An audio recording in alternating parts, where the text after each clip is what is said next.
Kaikki paikalla. Tervetuloa lehdistötilaisuuteen. Hamina 3 pinnaa. Jakso 6021. Kolmostilanteena näyttää olevan Haminalla 15, Joensuulla 8. Vähän ihkeen tuntunen pelipuoli jos toisinkin, mutta 3 pinnaa kuitenkin kotijoukkue sai. Ensimmäinen puheenvuoro annetaan voittajajoukkueen pelijohtaja Sakulle, hyvä. Kiitos. Ulkopeliin on tyytyväinen, että jos 8-3 tilanteeseen saadaan kaveri jäämään, niin se on aina hyvin. Sitten ongelmia oli sisäpelissä. Ensimmäisellä jaksolla, vaikka lukemat oli nuo, niin täysin käsittämättömiä lyöntiratkaisuja tuli muutamalla kaverilla ja ne pitää kyllä saada karsittua pois. Nöyryys pitää vaan löytyä niissä kohtaa, kun sitä tarvitaan. Onneksi sitten saatiin noilla Viki läpilyönneillä ja sitten nuo jaksoalut silleen, että päästiin niinku viemään sitä peliä. Se oli oikeastaan se niinku hyvä osuus meidän sisäpelistä. Oli siinä sitten toisella jaksolla se vähän tökkäs muutenkin, että sitten enää perushommatkaan onnistu. Mutta että täytyy olla tyytyväinen, meillä oli 2,5 viikkoa taukoa, että siihen nähden ihan ok peli. Kyllä.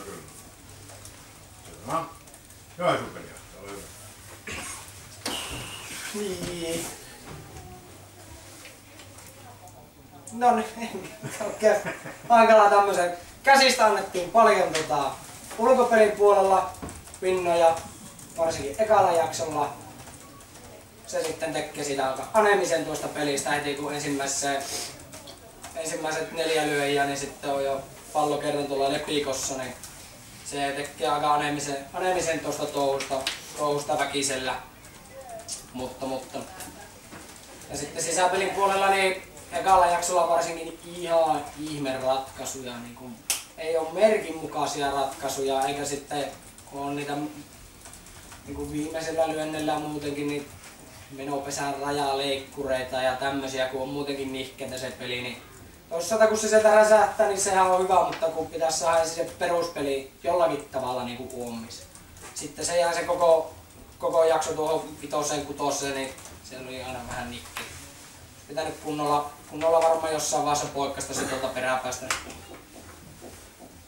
poikki. Nolla tilanne on näköjään vaikea edelleen. On jo vähän hetken aikaa.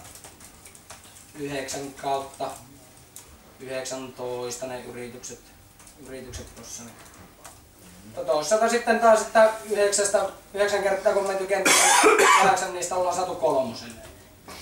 Siihen pitää erityisesti Piirosen Konsta tuossa 2. niin hienoa työtä. Just niitä ratkaisuja löi, mitä käyttiin läpi tuossa ennen peliä. Fiksua pelaamista. Ja sitten siinä myös vielä ulkopeli, jos pallaa, niin sama kaava jatko, että välipesille ei saa kyllä paloja tosi harvaksi, että se on takaisin puolustamista ja sitten jos ei räpylä kestä, niin sitten sen jälkeen on tulosta. Siinäpä se yksinkertaisuus on. Kyllä. Lehdistö. Kysymyksiä. Mitäs Villamilta tuntui räpyläkädessä? Siihen sitten on talvellakin jo valmiiksi soviteltu. Ei se ollut mikään yllätys. On valmistauduttu nyt silleen, että pystyy pelaamaan ja tekee paljon paikasta paikasta. Ja lyönti kulkee mukavasti. No ihan hyvin, ei siinä mitään. Niin oli valmiiksi katsottu paikka, että aukottaa 3 rajaa sen verran paljon, että siihen kun saa tollasen, ei ollut mitään täydellisiä lyöntiä, mutta kova lyöminen joutuu vahvasti sivuttaa liikkeelle, niin se helppo ottaa kiinni. Ja siinä oli hyvä painostuksen paikka jopa ilman merkkiä. Niin kuin ne nyt tuli molemmat. Kyllä. Jomppa. Niin, vastus kovenee jatkossa. Niin, sitä ei tiedä. Mitäs milläs eväällä lähdette Kuopioon? No, katsotaan nyt. Onko Saku muuten pois pelistä kokonaan vai? On toistaiseksi. Katsotaan. Edetään päivä kerrallaan. Alavartalo vaan. Määrittelemättä.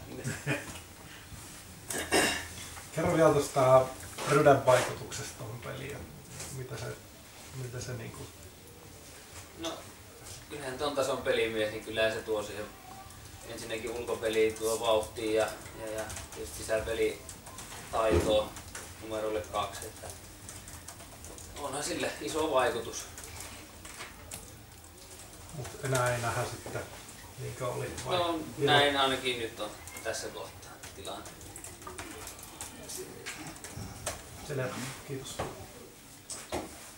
Oliko tuomareilla helppo iltapuhde? No joo, ei siinä mitään erityistä. Muutama tiukka pesäkilpa, mutta niitä on joka pelissä. Joo. Kyllä nyt kukaan pahemmin protestoi. Ei, Ei ainakaan mitään. Ei siellä pesäkilpossa ei ollut, mutta siinä kotipesässä oli kyllä muutama vuoro jos meni meillä vihko, niin meni kyllä sitten syöttötuomarillakin muutama. Joo, siinä oli muutamia laittomia lyöntejä, mitkä oli aika selkeästi kaareetuun puolella, että ne meni kyllä niin. Tai ei kyllä vaikuttanut lopputulokseen. Ei ollut semmosia. Ei missään nimessä. Se on vaan hankala, kun on valmiiksi nihkeitä, niin sitten kun menee vielä vähän pyöri, niin se tekee vielä nihkeämmäksi. Tää ei pelin lopputulokseen mitään vaikutusta. Niin kyllähän Trykkönen kuitenkin toka kertaa oli täällä ja toi tiettyä säväkkyyttä kyllä Haminan peliin ihan selkeästi. Kyllä. Se voi olla jo sitten, että se tuolla mentaalipuolellakin niin antaa vähän jokaiselle vähän lisää boostia. No siltä vähän niin kuin näytti ainakin, että meidän omat miehetkin. Mutta että kyllä meidän pitää pystyä jatkaa, onpa sinne lavalla kuka tahansa, niin ilmeiltään erilaista peliä. Tänään oli jo hyvä. Kyllä. Selvä. Jos ei muuta kysymyksiä, kiitoksia kaikille ja Jooson poille.